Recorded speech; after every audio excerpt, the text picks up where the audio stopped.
Ja, gå an det. Det mer en stor glede og fremmedkjærretter at være sammen med dere her i dag. Vi halte at først av øtlen skulle vi vende dere til Herren i bøn, så lett dere be. Akkurat trofast og god og himmelske feir. Vi takker der for at vi kunne savne såleis i fri og navn om til sjølvan og tøtt og bare livande år. Vi ber til om Herre at du åpner hjørste okkara 4 år og tøynen. Såleis at vi villige til at teka vitt og bodja okkom 4 tøy. Og Herre at det kan være en vite og en ljøs av løy okkara gjøkken løyve. Signe seg kære unge, vi legger okkom i tøyner hendur og hver anstekkan avdømmen og ber til signa løtene 4 okkom. Og i Herrens Jesu dyra bæra navnet. Amen.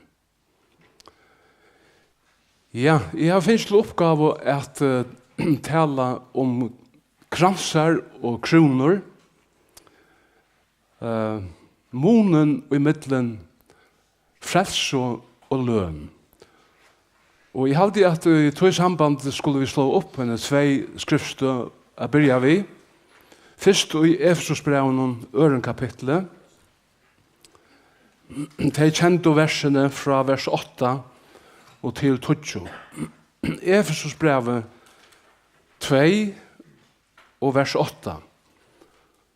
Tøy av nøye tid frelst vi trygg, og det ikke av tykken sjølven, det gav av Guds. Ikke av verskon fyrir at ånden skal råsa seg. Tøy videre smøy hansara, skapt og i Kristi Jesus til gavverk, som god framman undan hever lagt til røyar at vi skulle liva og i tøymon. Så gjerne skulle vi lesa i 4 Korintbrevet, 9. kapitlet.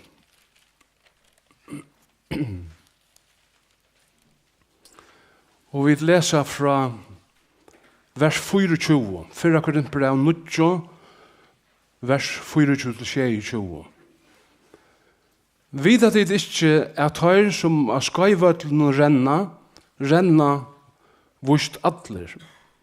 Men best øyn fær sigerslønna, renne såleis fyrir at hit kunne vinna henne. Tøyre som vi og i kappløykon atler frahaldandi og i øtlun. Tøyre gjerra til fyrir å få forgangelian krans.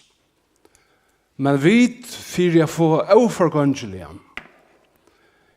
Jeg renner tog ikke ens oppa overvist. Jeg bergist ikke som ein og høggur i luftena. Nei, jeg kuver lika mot og halde til i tralldome fyrir at jeg som prætika heve fyrir øron skal ikke sjálfur vera rekavur.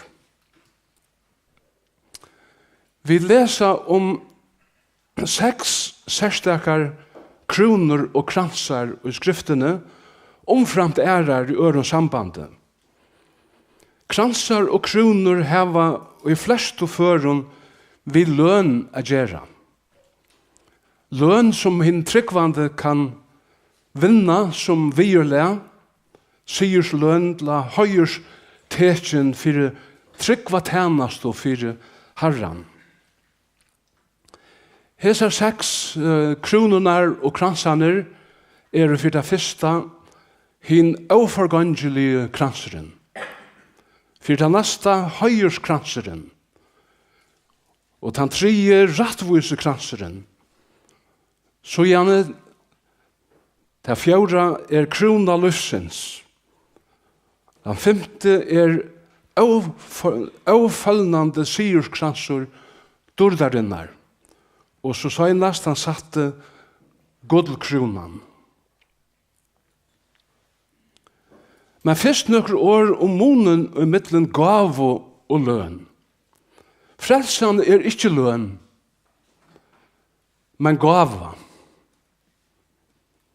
Medan kransar og kroner løn fyrir trygg og tænast og okkara, fyrir frelsar og okkara. Himmelen gavan.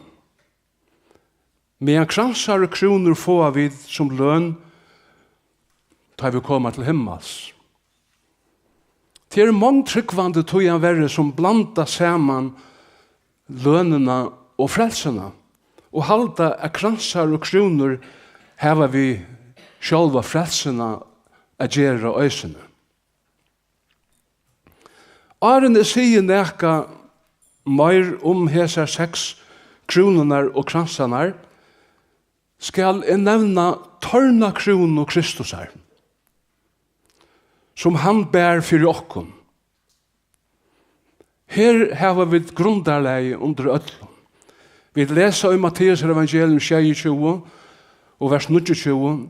Tar flatta av krono av tørnun og sette henne og høtte hansara og gav hon rørstav og i høyre hånd. Så fotlo tar altså oppa spott og knæ fyrir honom, hå av han og søtto, heilur jødakongren. Hetta var lønnen som han fikk for synder munar og tøynar. Jesaja sier i kapittel 3, at fyrir av sval hansara hever haft møye skal han få til at suttja som han mettast av hervi at jeg kjenna han skal hin rattvise tænare mun rattvist gjera mong. Han som bær misgjerir tarra tog skal jeg gjeve honom hinne mongo i lot og sterskar skal han få som fong at fyrir at han tømte svalsøyna til deian og var roknaver mittlum brottsmenn han som tau bær synd mengra og bær fyrir brottsmannen. Vi leser eisende i Filippebrevnen øren kapitlet at Herren Jesus etter at han eimukte seg sjálvan og sett seg lagt fikk navnet som iver öllum navnun for at hvert knæ skal bodja seg for honom. De som himlen de som av jørene og de som under jørene til dård for god feir. Men så gjerne lesa vid frelsare okkara etter at han var tarnakrundur, krossfestur, risen opp fra hinnom deg og dordargjørdur og i åpenberingen i 9. kapitlet fra vers 20 til 16. Og til jeg var såleis, jeg sa himmelen åpna igjen og fikk her a sutja kvidan hest, han som av honom sett øyder trofastur og sann åraver. Han dømer og struer i rattvisen. Ei og hansara var som eldsløye og av hødde hansara var nekvar kronor. Han er navn skriva som ønsken kjenner utan han sjálfur. Han var kappa som var drien oppur blauve, og han kallet av årgods. Her himmelsens fyllt honom av kvitun hestun, og i fynun klævun, kvitun og røynun. Utur munni hans jack kvast svør, fyrir at han vid tøy skulde slå av folkasløyne. Han skal styra tøymun vid jatnstave, og han skal tro av vinpers og strong og vrøye gods, hins alvalda. Og kappanon og av lendun søynun hever han navn skriva kongur kongana og herre herrana. Ja, vet her at han var tørnakrundur, ber han nu og høtte søynun nekvar kronor som løn fyrir sutt fullgjørda frelseversk av Golgata. Og nu sutja vi han som Hebrear brev 2, 6 og vers 9 sier, krundan vi dord og høyur, så han av nøye gods skal eva smakka deian fyrir öll. Ja, vi tar at han var tørnakrundur fyrir okkon, kunne vi øysene som tryggvande få kronor og kransar i løn fyrir tryggva tænast og i vingar herrans herra gjør. en ära krono, la kronor skal jeg nevne, og er kommet til hinna 6 som jeg nevnte jeg byrja vi. Og hesar kronorna finner vi i Salme 103. Og til jeg var såleis, han, altså Herren, tann, og i 4 djevur allar misgjerir tøynar, og grøyer allar sjukur tøynar, som løyser liv tøyt fra grøvene, og kryner til vi nøye og miskunn. Tøy var det jeg les Efesbrevet kapittel 2, tøy av nøye hitt frelst vi trygg, og det ikke av tykkun sjálvun, det gava Guds, ikke av verskun for at ånden skal råsa seg, tøy videre smui hans er skapt og Kristi Jesus til gav versk som god framman undan har lagt til røyer at vi skulle liva og i tøyma.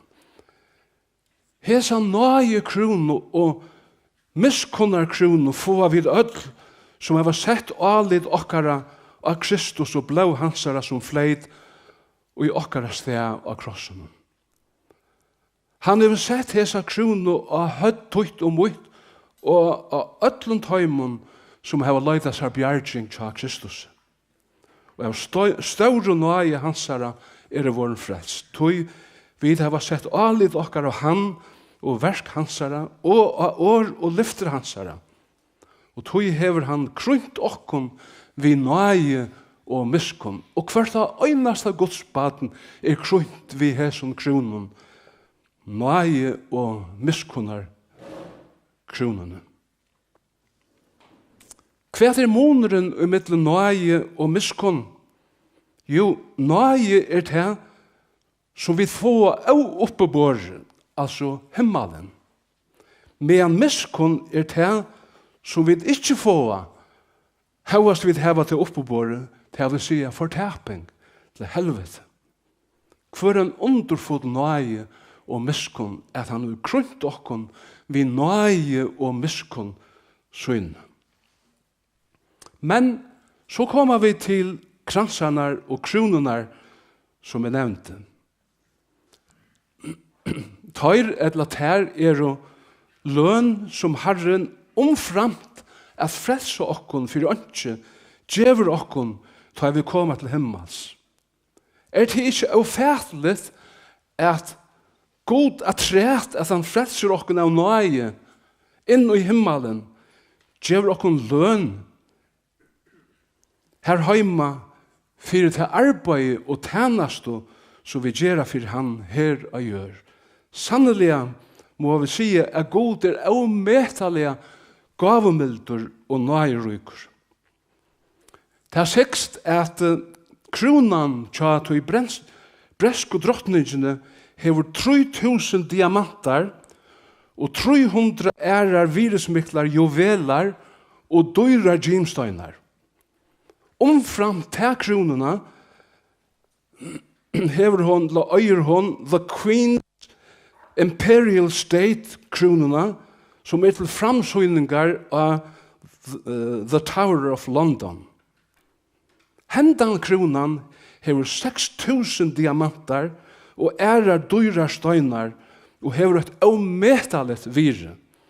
Og drottningen og i Bretlandet sikst av være rykasta kvinna eller rykasta menneska av hjørne.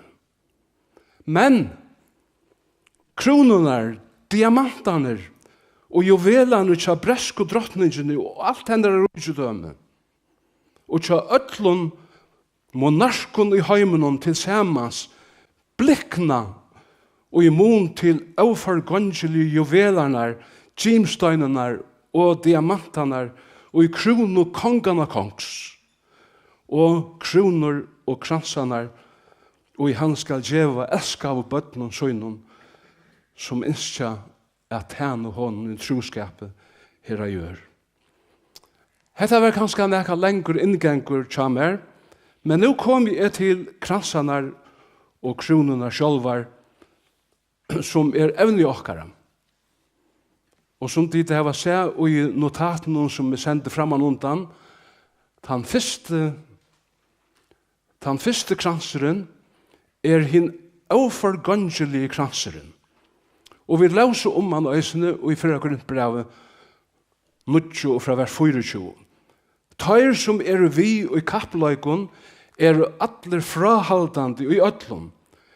Tøyer gjør det for å få forgangelig en krans, men vid for å få overgangelig. Her hever Paulus tar grisko olympisko leisjonar i hoa som byrja av 676 Kristus og hildu av i 1193 år til år 393 etter Kristus. Ta var tikner opp at i 1896 av en franskmanne som bygde et stadion ved hesen endamale i Aten og i Grekaland. Ta olympiske leisjonar vera jo enn i det hilner 4 hvert år og i imenskum bojon kring heimen. Her kappast verer til tess at vilna gull, silver og bronsemerke og i tøymen imensku uidrottar grøynunum. Ein paddlur var setter fram vid endan av skøyvøtlenun som var kallar fyrir bema. Det vil si at damståleren etla løningarståleren.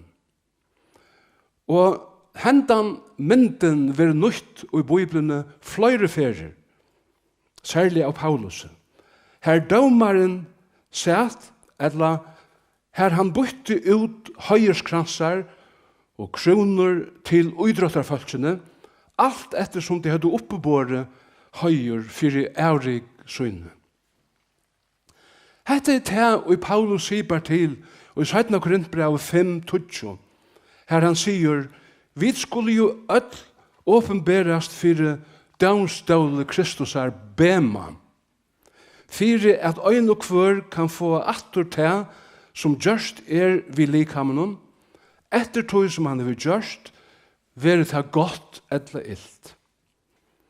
Somleis i Hebreerbrevnen 12 kapittel fra vers 8-3 lesa vid, lete tog øysen i okkon, ta i vid heva så størst skudj av vittner rundan okkon, legge av okkon alt her og tinger og syndena som hongur så fast oppi ui okkon, og vi tåle renna skøye og i okkon fyresett, hevan de egene vend av Jesus, opphavsmann og fullkomara troarinnar, som fyrir gledina og fyrir honom la, tålen lei av krosset, og lei ancho i vannærena, og sitter nu vi høgre sujo, hasettes gods.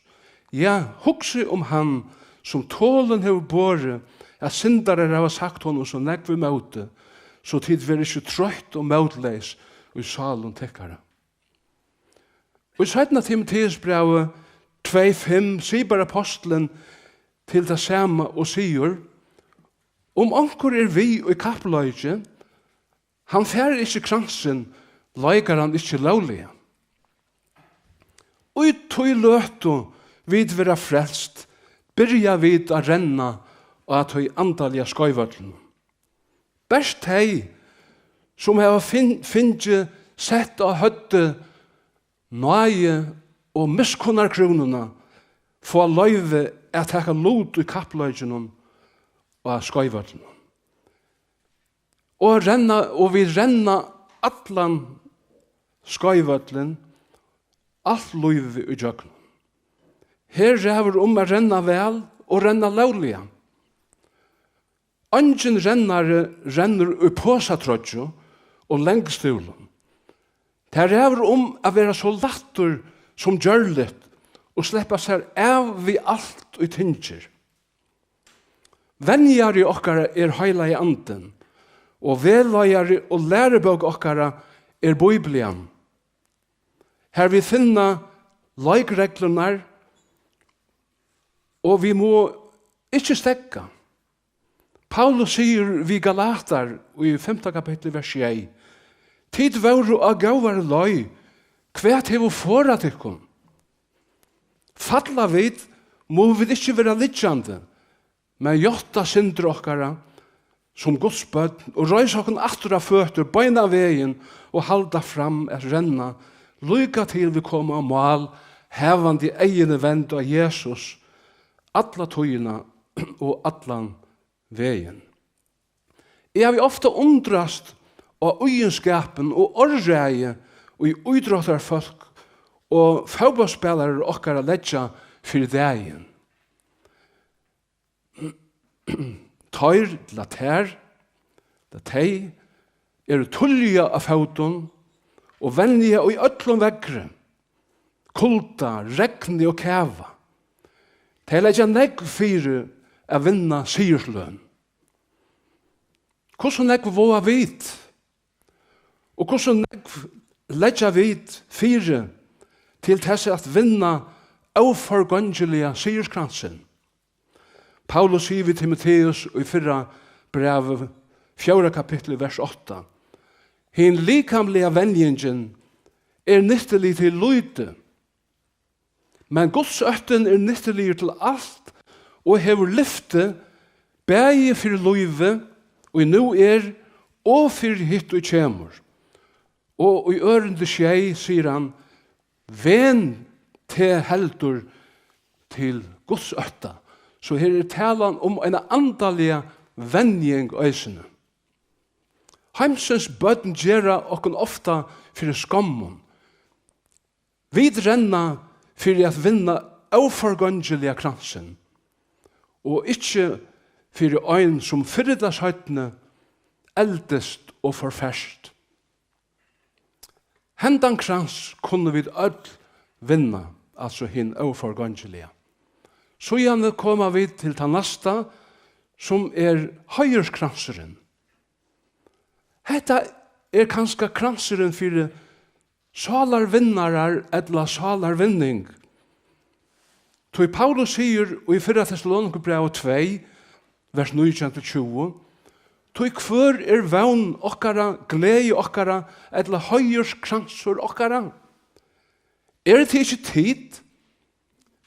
Ikke øysene tid til for Herre okkara Jesus og i kom og hansara? Jo tid jo høyer og glede okkara. Og i Filippebrevnen 4:8 sier han det samme. Brøver mine som i elskjen, og som langest etter glede min og kransur min, stande tog såleis faster og i Herren tid elskav. Så start kallar apostelen brøvernar og systrarnar og i bavun her som samkommun høyerskrans, glede og krans søyn. Tog han hei og i var løyt hese elskav mennesker til Herren og vunnet hei vi evangelien om Herren Jesus og stående hesar boar samkommer og i Thessalonika og Filippi under nekvun struje, løyingun og nekvare motstøv som vi leser om i Apostlasøvne 16 og 16.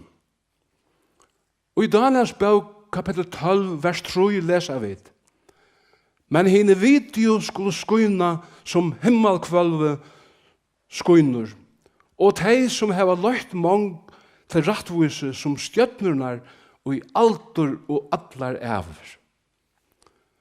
Kanska ver kvør tryggvande og i vita var vunne fyrir Herra okkara, beinleis eller óbeinleis, vitande eller óvitande, kanska ein diamantur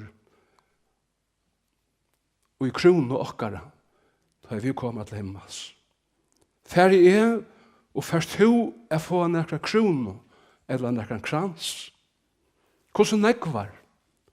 Eller kanskje ongan? Jo, jeg vant til at vi får öll somol, øyne eller æra løn.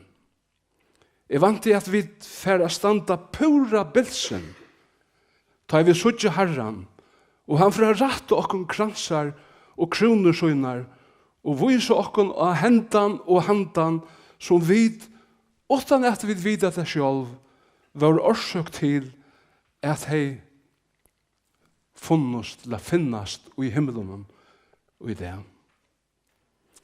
Herren sier i Lukas evangelium 16, vers 9, og jeg sier tykkum, gjerri tykkum viner vi hinun auratvisa mammon. Mammon jørisk virer og ogner. Gjerri tykkum viner vi tar med jørisk og ogner. Så tar, altså vinerner, tar i livet vi hån, mammon, kunne teka møte tykkum og i hinun evig bostad. Og i Filipp brevnen 2:15 anminner Paulus apostel okkon at vera lydaleis og røyn, lastande bødd Guds, mitt og rengvørgari og øvjari at, så tid vysa tekkon mittlen tarra som himmeljøs, til stjøtnur, ja, skynande ljøs og stjøtnur, og i heimenon, og halda fram år livsins. Jeg gav vi at to og langt og nu kom du være til som vi øynafer skulle være og i allar æver himmeljøs etla stjøtnur og i skyna som himmelkvølve skynur. Man renner tvær sanger og i hova i hesson sambandet. Fyrst skal stjøtnur i kronuna, eller krono i kronuna fa. Ta kvölde min sølfer og i kav.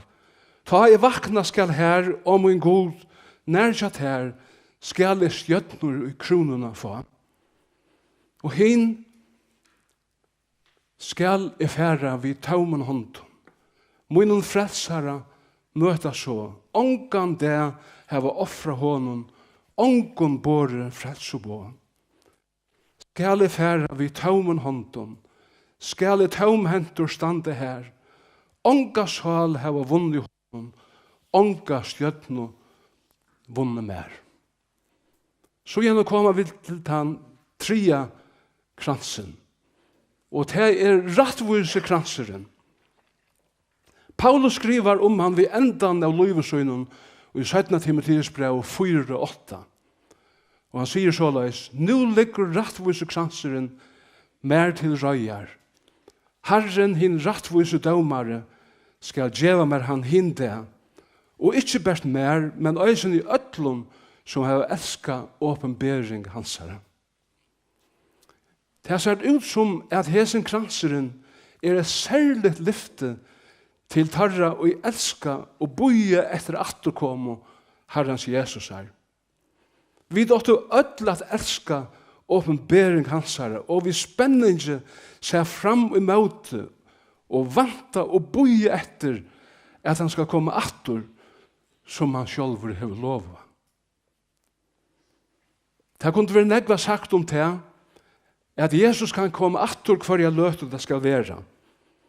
Hette en sæla vevnen, og i hvert godsbaden kan glede seg til. Ta vi skulle søtja han som han og være honom løg.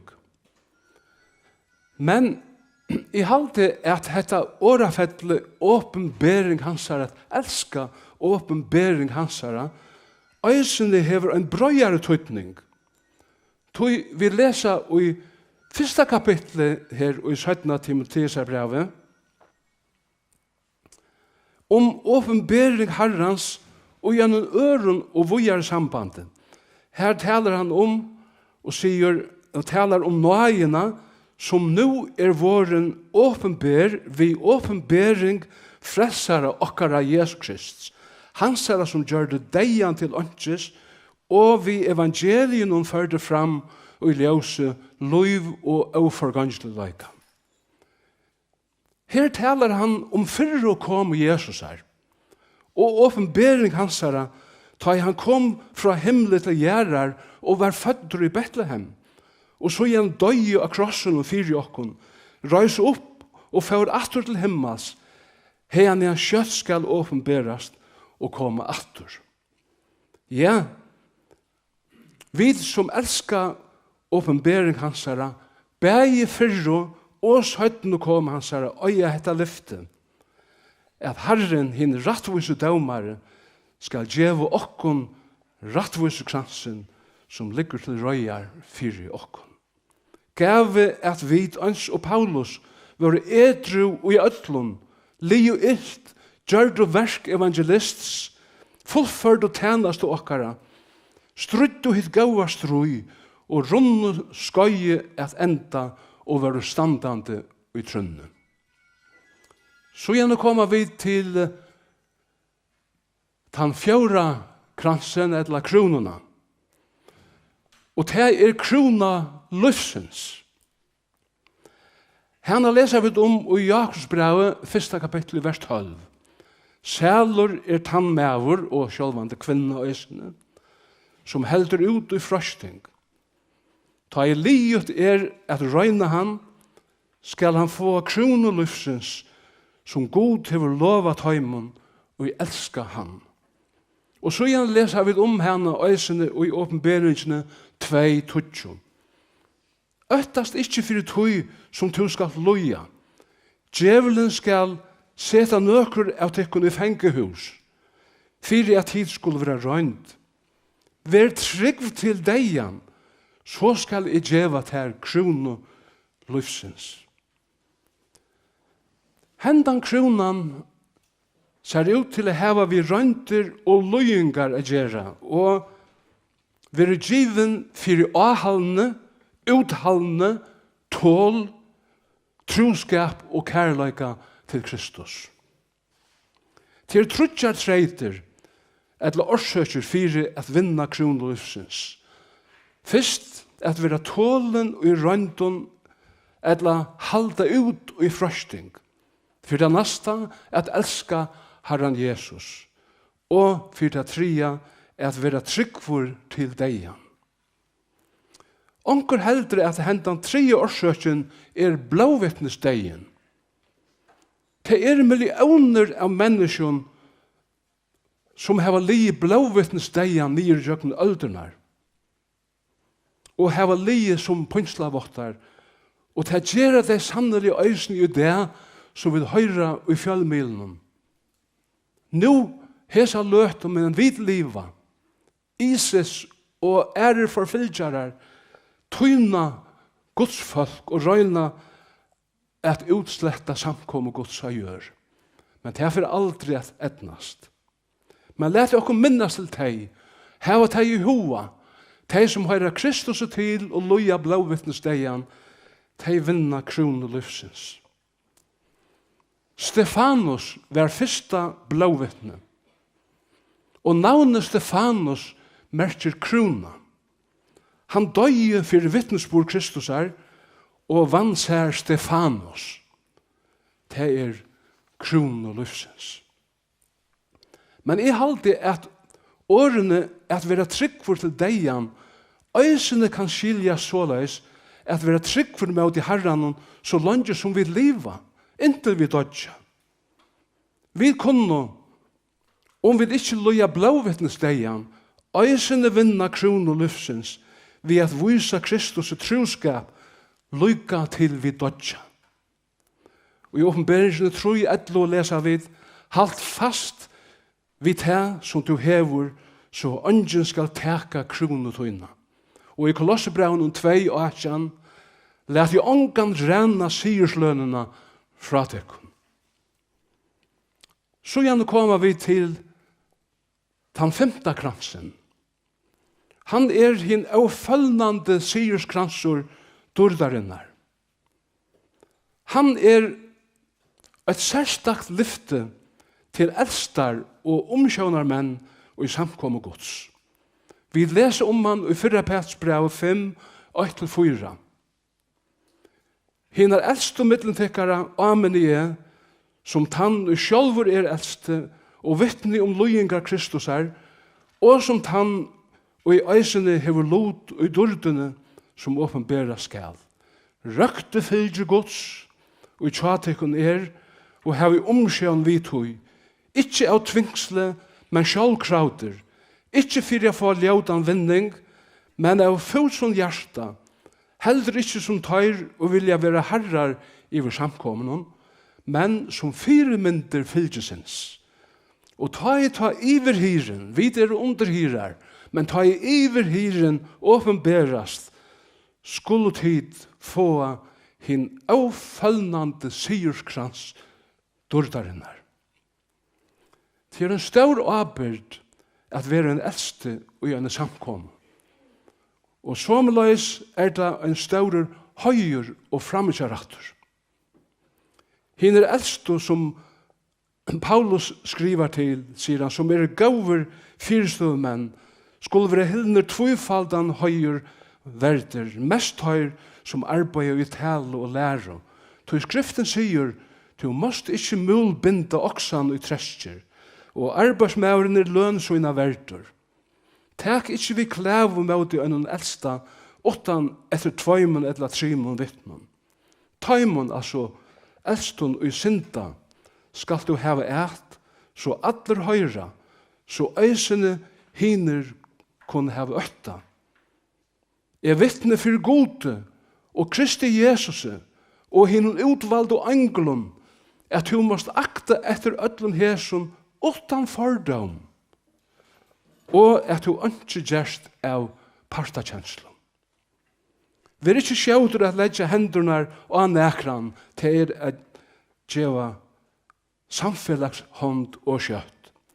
Hev ikke lot i syndun annara, halt til sjálvan røynan. Og i Hebreerbrevnen 13:6 lesa vi akte vedveirar tikkara og gjere som tar sia tikkun. Så tar vetja i versalun tikkara som tar skulle djeva rockskap, eller gjera rockskap, så tar kunne gjera til vi glede og ikke soffande til tikkun ikke til gagn. Læt okkun vera særliga gau vi tar eldstu og aberdar brøvnar og samkomne.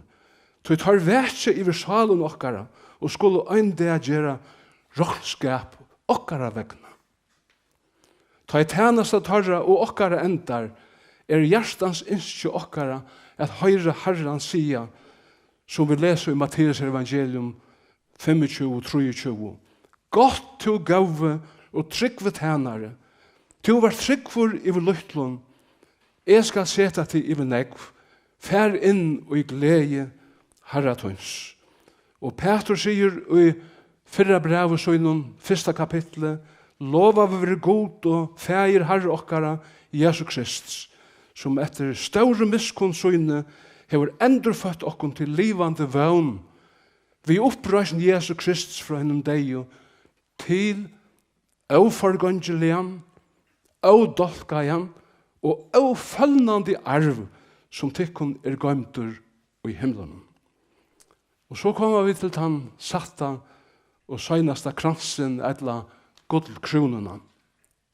Hena leser vi i åpenberingsene 4:4. Rundan hasete var det 24 haseter, og av haseten så det 24 elster, klatter i kvotklæger og vi gullkronen av høttene. Bibelgranskare halda at har 24 eldste omboa samkom og Kristus for hasete Guds og i himmelen. Vi øren åren her søtja vid öll godsbøten, alla samkom og Kristus fra öllun tøyun, støvun, tungumalen, tjauun kring heimen, saunaja kring hasete Guds, vi gullkronen av høttene. Hver en sjøvn. Og så at hoksa seg at vit, to og i midlentarra. Herren løner for minst og gjer vi gjera for han. Da så best et glas vi køldun vattne vi gjeva for hansara skuld. At enda. Kvært no endamalet vi kransunum og kronunum? Det for jeg dør med okken sjálv, eller for jeg vysa hva vi kunne prestera, eller leggja for dagen? Hva det atla til? Hva vil det gjørst vi kronunar og kransanar? Sverre finna vi i åpenberingen 4, vers 9-11. Her vil lesa. Ta i verunar, djevo honom dord, høyr og tøkk, som i hasetten og sitor, og som lever i alder og allar æver, falla hinner 24 eldstu, til å si öll samkomma, Kristus nyr fyrir honom, som i hasetten sitter, og tilby han som lever i alder og allar æver, og tar kasta kronor søgnar nyr fyrir hasetten og sia, verdur to, Herre og god okkara, få dörd, høyr og mått, tog to hever skapt alt, og tog to vilde til verda til og verda skapt. Og i 5. kapittel i åpenbæringene leser vi dvojare. Ta så midt i middelen hasete, og hinner 4 vernar, og hinner eldst og lampstanda, og en så drype. Til hei skjei hodn, og skjei eio. Til hinner skjei andar gods, og sender ut alla hjørna. Til kom og tåg baugrottelna ur høyre hånd hansara, som i haseten og sett. Ta eit tåg baugrottelna, fotlo hinner 4 vernar, og hinner 24 eldstu, nyer fyrir lampanum. Kvart vi hørsposøyne, og vi godskalen, fotlon av røyselse, som bøner hinna heilagra. Det sungu nudjan sang og søtto, verdur to at heka baugrotterna, og a leta opp innsikli hennara, to var dripen, og kjepte vi blaue tøynun gode mennesker av ötlun, atton, tungumalen, folkun og folkasløven, og gjør det teg til konga, rujtje og prestar fyrir gode okkara, og teg skulle være kongar av hjørne. Og jeg sa, og jeg hørte rødt mengra øngla rundan hasete vernar og hinnar eldstu, teltara var 20.000 fyrir 20.000, og 1.000 fyrir 1.000. Tar søtte vi herare rødt, verdut lampe, hitt dryppna få mått, rygdom, visdom, styrstje høyer, dörd og sikning. Og kvann skapning som i himlen, av hjørene, under hjørene, og av hevenen, ja, alt som tøymen ui, hørte jeg sia. Hånden som i hasetten sitter, og lampen tilhøyre sikningen, høyren, dörden og måtteren i alder og allar æver. Herren ikke karkur og smaligur. Nei, han sier i Markus evangelium 9:41, tog han som djever tykkun eit bykar av vattne a drekka og i navnum uinum, fyrir det at hit høyra Kristus til. Sannelig sier tykkun, han skal ikkje missa løn sjøyna. Og i Markus evangelium 9:29-30, sannelig sier tykkun, ungen som færen fra huset, brøren, systrun, mauver, fægir, bøtnun, etla gjør fyrir moina skuld og fyrir evangeliums skuld, utan han skal få at ha 100-falt atur. Nu i hese tøyene hus, brøver, systrar, møver, bøtn og gjør, vi søknum, og i hinnom komande heime evet loiv. 100-falt. Det det samme som 20.000%.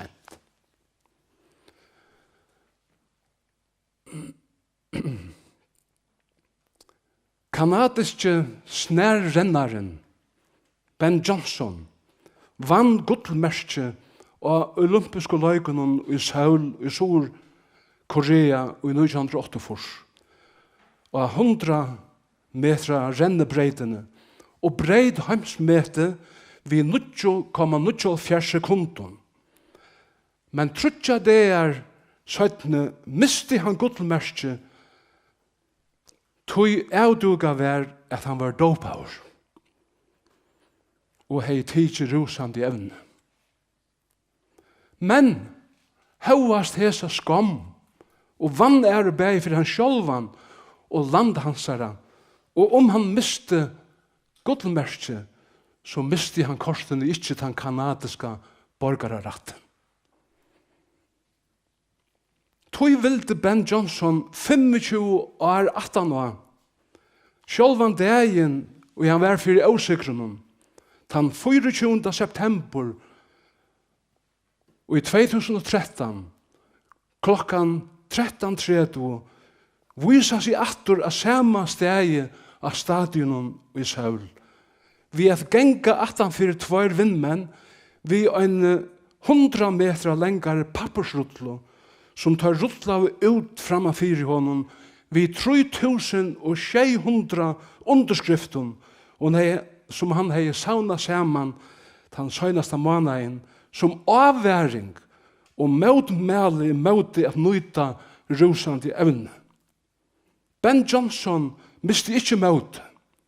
Han engra i gjersøyna og ville gjøre alt hva han kunde for å gjøre det godt atter for idrottarheimen og at endur vinna atter av synder av viringene sjálfur. Læt i okkun ikkje missa møte, men røyse okkun om vi skulle fatle og halde av vi renna i møte malen inntil vi nåa mal og Herren skal gjeva okkun dessa kransanar.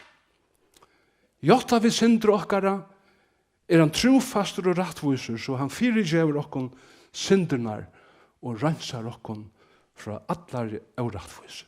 Læt okkun til teka nytt møt og halda fram renna resten av liv okkara og i troskapet og i tjenast og Herrans for hans er skuld som bär tørnakronene for okkun. Herren signe dekkun öll kære til unko okkun öll somul. Jeg sier hjertelig takk for. Skulle vi bia.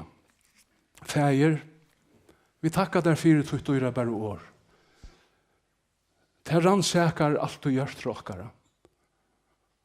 Og årtutt som en speil, viser okkara av voiglagar okkara. Men at vi ikke færa fra hesson speilen og gløyma hvordan vi så ut. Men at vi kommer til tøyen Herre og få rensa allar pletter og rokker borster. Alt som kan vann æra navntøy. At vi Herre frelsare, vi troskapet, resten av tøyene vi vil hava her, kunna liva loiv okkara til og dyrd for tøyt ståra navn. Det ber vi for tøyna egnu dyrd skuld. Amen.